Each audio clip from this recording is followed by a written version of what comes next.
I am in love with you. The first day I saw you, I knew you were the one for me. It's that cliché love at first sight thing, you know? Oh, but it's true. You're amazing. I saw you on the public transit on my way home from my community college. I don't have a car, so that's the only way to get around for me. There are a lot of creeps who ride it, though. But that day I got on it, there were no seats at all. However, you stood up and said the most romantic 6 words I've ever heard. Would you like to sit down? I smiled, my cheeks hot, and I knew I was blushing. I couldn't look away from your hazel eyes that somehow looked like pools of gold, your beautiful mid-length jet-black hair looking messy and unkempt, as if you were walking through strong winds. A couple of strands fell into your perfectly sculpted face. God must have been proud when he created you. I sat down and you held onto the pole during the rest of the ride. I pretended to read a book, but I was gazing at you like I've never gazed upon anyone before. Much too soon, it was my stop. I stood up, avoiding your eyes because I was so flustered. But as I walked past, you said, "See you later." My heart skipped, and I finally looked into those gorgeous eyes. I waved and replied, "Bye." My voice had cracked. Oh, how I felt like an idiot. That night, I couldn't stop thinking about you. I drew you in my notebooks. I wrote poems about you. I couldn't even concentrate on my homework. I needed to know your name. I needed to be with you. How could I make you mine, beautiful stranger? The week went on, and I saw you every day after school. Never in the morning, just afternoon. I managed to find a seat on my own, but I always sat near you. I even got the chance to sit behind you so I could drown myself by staring at your messy, ebony hair. I knew you felt me watching because you looked around periodically, but I had my iPod on, and each time you looked around, I'd pretend to stare off into space, listening to my music. One day, I saw your wallet poking out of a pocket on your bag you forgot to zip up. Without thinking, I gently grabbed it and looked in the transparent window on the front.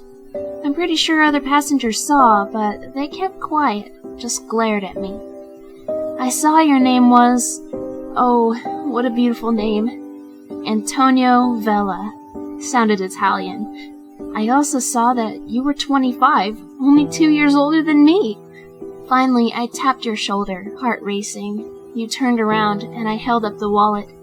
"I think you dropped this," I said, trying to sound casual. You smiled, taking the wallet.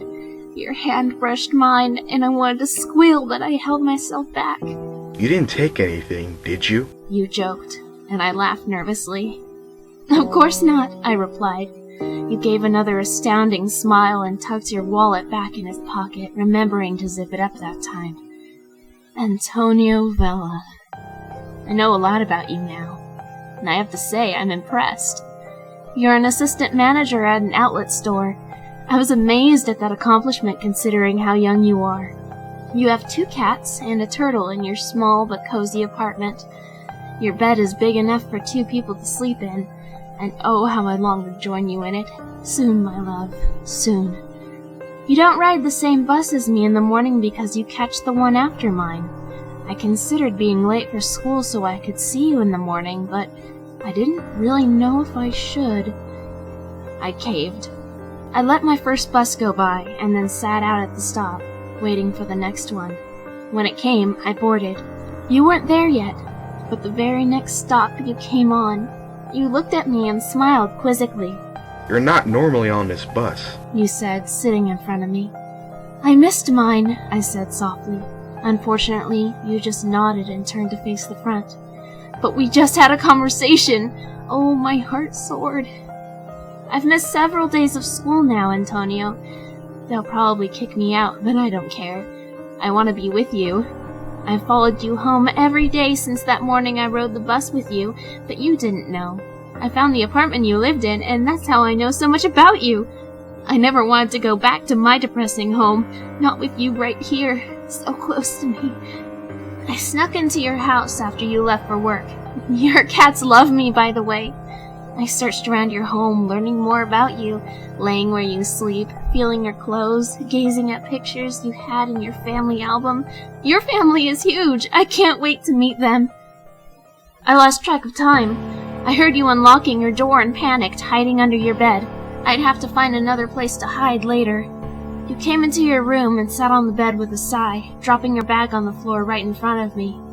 You took off your shoes, and then your shirt as I saw it land on the floor. I wanted to grab it, but I couldn't, not yet. I watched you get up and go to your closet. Good thing I didn't hide there. You put on a more comfortable shirt and left the room, closing your door. I assumed it was to keep the cats from entering. I had to plan. Sooner or later something would roll under the bed or one of the cats would sniff me out. I quietly crawled out from under the bed and entered your closet, looking around. There was a vent there. I carefully pulled it free and crawled inside. Luckily, it was warm weather, so you didn't need to turn on the heat. This is where I would live, right in your bedroom, right here with you. I couldn't keep myself secret, for I longed to be with you. Every day when you came home from work, there'd be a heart cut out of pink construction paper on your bed. They said things like, "I love you," "You're beautiful," "I want to be with you," and "We'll be together forever." I could tell you were puzzled and a little scared. You didn't do anything about it, though I think maybe you should have. Soon I started adding flowers to the bed with the hearts, then candy, then some of my old stuffed animals. You got nervous. You called the police, but apparently you forgot the vent was here. It's obscured by a box, so when they checked the closet, they couldn't see it. They told you to call if anything else happened, and they took my gifts to you into custody. No matter, Antonio, I'll just give you more. I started leaving notes around your house about how much I loved you and how we'd be together forever, and that I've been watching you for a long time. We're made for each other. You don't even know my name yet. Damn it, I should have introduced myself on the bus. One day, I came out of the vent while you were at work. I was able to catch the bus a few stops away from yours, so I could ride with you again. I smiled casually at you, sitting in front of you without saying anything. You looked sleepless, my dear. I wish I could cuddle you at night to help put your mind at ease. I dropped my pen, pretending not to notice. You tapped my shoulder and handed it to me. You dropped this, you said with a small smile. I guess that makes us even, I said, taking the pen. I wanted to continue the conversation, and I was confident I could because I now knew so much about you. You laughed at my comment. I haven't seen you on the bus for a couple of weeks, you said. I've been sick, I replied. I've missed so much school that I had to drop out. Today I was at the store planning to buy some food, but I realized I forgot my wallet. I love it when that happens, you chuckled. I had butterflies in my stomach. We were having another conversation. So, what's your name? I asked, trying to sound just faintly curious. Antonio. Yours? Millie, I said. It's short for Millicent, but I hate being called that. You laughed, and the bags under your eyes seemed a little less noticeable. Are you on your way home? Yeah, you said. Though, never mind. What? I asked, trying not to sound nosy. I just haven't felt very comfortable in my apartment lately. May I ask why? I'd rather not talk about it. If you want, I can keep you company. The words were out of my mouth before I could stop them. You stared at me, and I could see the gears turning in your head. Well, yeah. Yeah, it might make me feel better to not be home alone. On the inside, I was jumping for joy. I finally got to be in your home without having to hide myself. At last we arrived at your apartment, and we went inside. I purposefully didn't leave anything for you that day, because I knew you'd get flustered if your guest saw the notes. Your cats rubbed against my legs, purring. Aw, they like me, I said, but you weren't paying attention. I saw you nervously scanning the room, and then you started wandering around the house. After your search, you sighed and sat on the couch. I stayed a few hours watching television with you and talking. You told me many things I already knew, but I humored you. After all, you didn't know how well I knew you, Antonio. I left around 8:30, saying goodnight, and then waited until you were asleep to sneak back into the vent. The next day was your day off from work. Again, I didn't leave you notes. Your phone rang, and you answered it. Hello? You said, and I listened carefully. Oh, thank God you're back. I've got a lot of things to tell you. Yeah.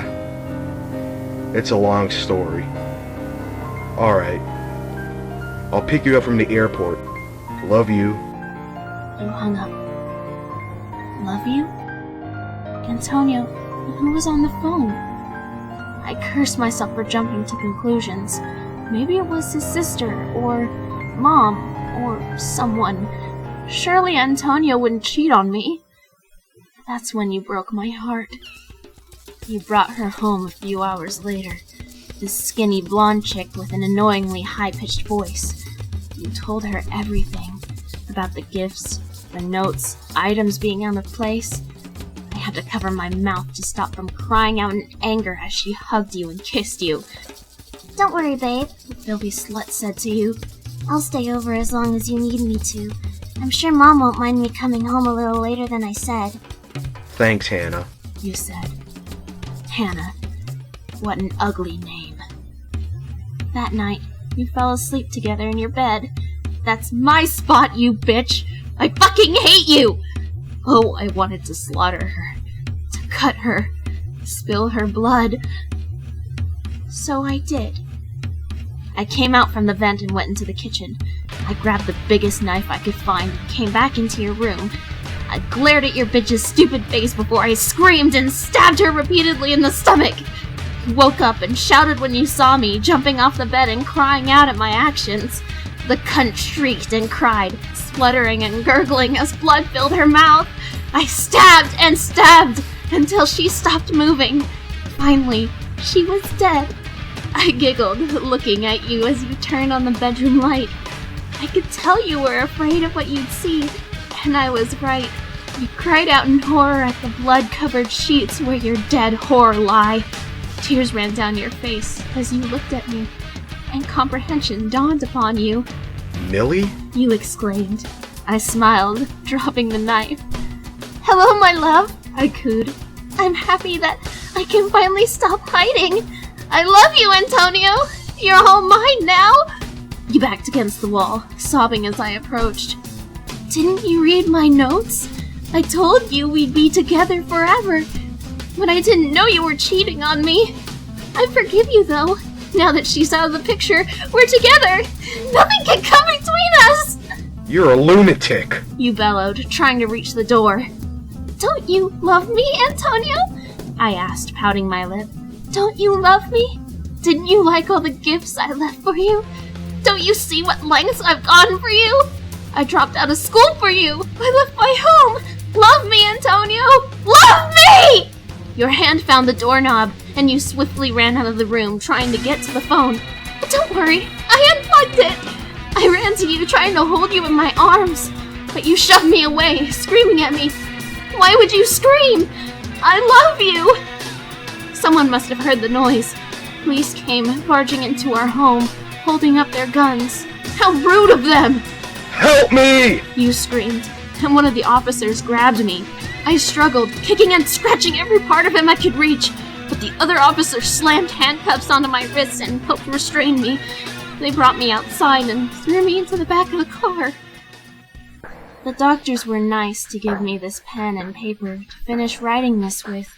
I was in that room covered in pillows, but they moved me to a normal room because of good behavior. I wanted to tell you my story, my love, because I didn't get a chance to tell you in person. You must have been confused or something, because you wouldn't let me kiss you. It hurt, but I forgive you. You haven't visited me. That breaks my heart, Antonio. I now write these final thoughts before I leave. We could have been happy together, Antonio. We could have had everything. Didn't you love me? I love you. I know we'll be together someday. I'll make you realize that you love me. I love you so much, Antonio. I love you. I love you. I love you. I love you. I love you. I love you. I love you. I'm going to take my pen and stab myself in the throat. When the doctors find me, it'll be too late. See you soon, Antonia. Very soon. Until then...